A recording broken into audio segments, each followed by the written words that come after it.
수지와 넥타이 핀. 수지는 마침내 결정적인 증거를 잡았다는 생각에 한진태와 진나영의 반응을 주의 깊게 관찰했습니다. 넥타이 핀을 보며 미세하게 떨리는 진태의 손과 이를 애써 감추려는 나영의 표정에서 수지는 뭔가 큰 비밀이 있음을 확신하게 되었습니다. 수지는 그들의 긴장한 모습을 가만히 지켜보며 증거를 수면 위로 끌어올릴 타이밍을 고민했습니다. 한현성의 갈등. 진나영은 집으로 돌아가자마자 한현성에게 화를 냈습니다. 당신 왜 항상 진수지 편만 들어요? 라고 나영이 따지자 현성은 피곤한 얼굴로 한숨을 내쉬었습니다. 우리가 계속 이렇게 싸우기만 할 거면 차라리 모두 다 밝히는 게 낫지 않아요? 라는 말에 나영은 순간 눈을 크게 떴습니다. 당신 그게 무슨 의미인지 알아요? 나영은 더욱 날카롭게 물었고 현성은 알아요. 하지만 지금 우리에게 가장 중요한 게 뭔지 생각해봐야 해요. 진실인지 아니면 가족인지라며 나영을 달랬습니다. 진수지와 장윤자. 진수지는 장윤자와 단둘이 있는 자리에서 어머니, 아버지가 이미 오래전에 진실을 알았던 것 같은데 그럼 왜 그때 말씀해 주시지 않으셨나요? 라고 물었습니다. 장윤자는 놀란 기색을 숨기며 무슨 말을 하려는 거야? 그걸 왜 지금 꺼내?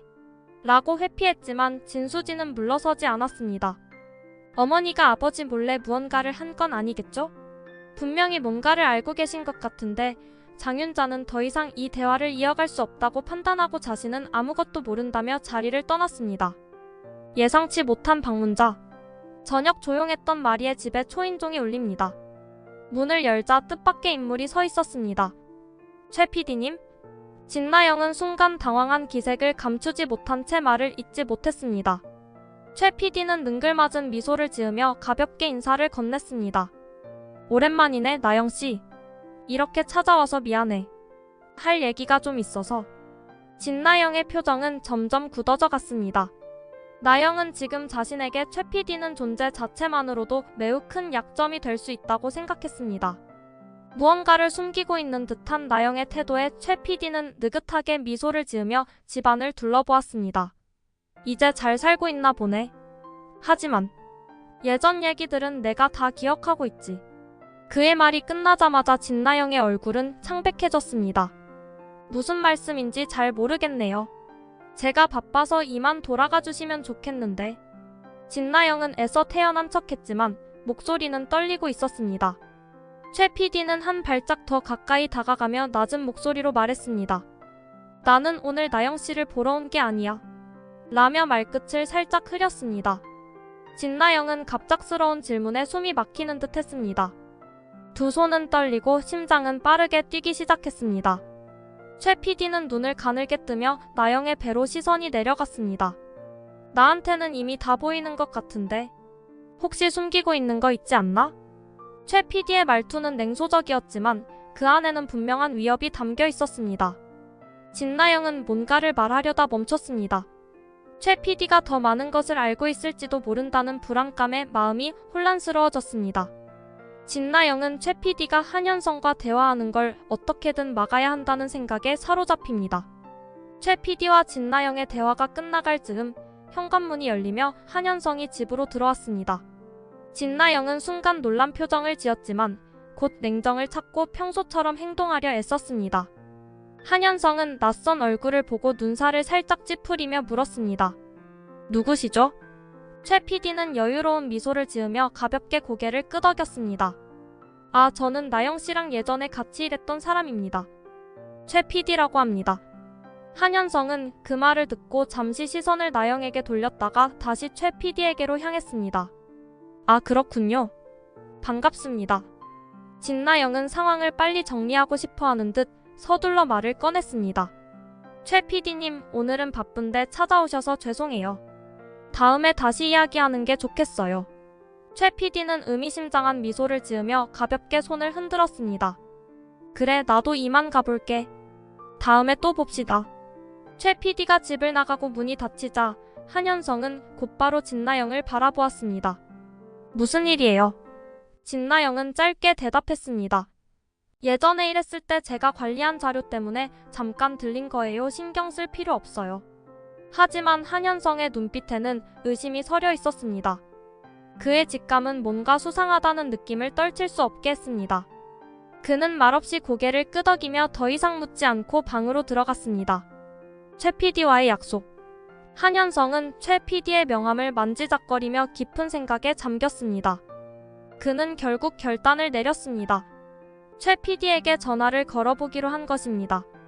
휴대폰을 들어 명함에 적힌 번호를 누르고 잠시 신호음이 울리자 최 PD의 목소리가 들려왔습니다. 최 PD입니다. 한현성은 차분한 목소리로 인사했습니다. 안녕하세요. 아까 진나영 씨 집에서 잠깐 뵌 한현성입니다. 최 PD는 당황하지 않고 태연하게 응대했습니다. 아, 기억하죠. 무슨 일로 전화를 주셨나요? 한현성은 잠시 머뭇거리다 말을 꺼냈습니다.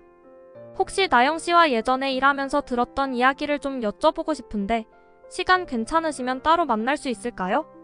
최 PD는 흥미롭다는 듯한 목소리로 대답했습니다. 물론이죠. 나도 할 말이 많습니다. 시간과 장소는 제가 정해도 될까요? 한현성은 빠르게 대답했습니다. 네, 편하신 대로 하세요. 최 PD는 짧게 웃으며 약속을 정했습니다. 내일 저녁 7시 제가 자주 가는 카페에서 보죠. 장소는 메시지로 보내드릴게요. 전화를 끄는 한현성은 혼란스러운 감정 속에서 휴대폰을 내려놓았습니다. 진나영의 과거에 대한 의문은 점점 더 깊어지고 있었습니다. 진나영의 방해. 한현성은 최 PD와 약속된 시간에 맞춰 집을 나서기 위해 준비를 하고 있었습니다. 그는 서둘러 재킷을 걸치고 휴대폰을 챙기며 거실을 지나려는 순간 진나영이 안색이 창백해진 채로 소파에 앉아 있는 것을 발견했습니다. 그녀는 배를 감싸진 채 얼굴을 찡그리고 있었습니다. 나영씨 괜찮아요? 한현성은 놀란 표정으로 다가갔습니다. 진나영은 힘겹게 대답했습니다. 현성씨, 갑자기 배가 너무 아파서 숨도 잘 못 쉬겠어요. 한현성은 당황한 채 그녀 곁에 무릎을 꿇고 손을 뻗어 그녀의 이마를 짚어보았습니다. 열은 없는 것 같은데 병원에 가야겠어요. 진나영은 고개를 끄덕이며 흐느적거리는 몸으로 한현성의 손을 잡았습니다. 저 혼자선 못 갈 것 같아요. 현성씨가 같이 가줘야 할 것 같아요. 그의 마음속에 의심이 들긴 했지만 진나영이 아파하는 모습은 거짓으로 보이지 않았습니다. 한현성은 속으로 최 PD와의 약속을 떠올렸지만 당장 눈앞에서 고통스러워하는 나영을 두고 나갈 수는 없었습니다. 그는 한숨을 내쉬며 결심한 듯 휴대폰을 꺼내 최 PD에게 전화를 걸었습니다. 최 PD님 죄송합니다. 지금 상황이 좀 안 좋아서 오늘 약속을 지키기가 어려울 것 같습니다. 다시 시간을 잡는 게 좋을 것 같아요. 최 PD는 잠시 침묵하더니 담담한 목소리로 대답했습니다. 그래요. 나중에 다시 연락 주면 되겠네요.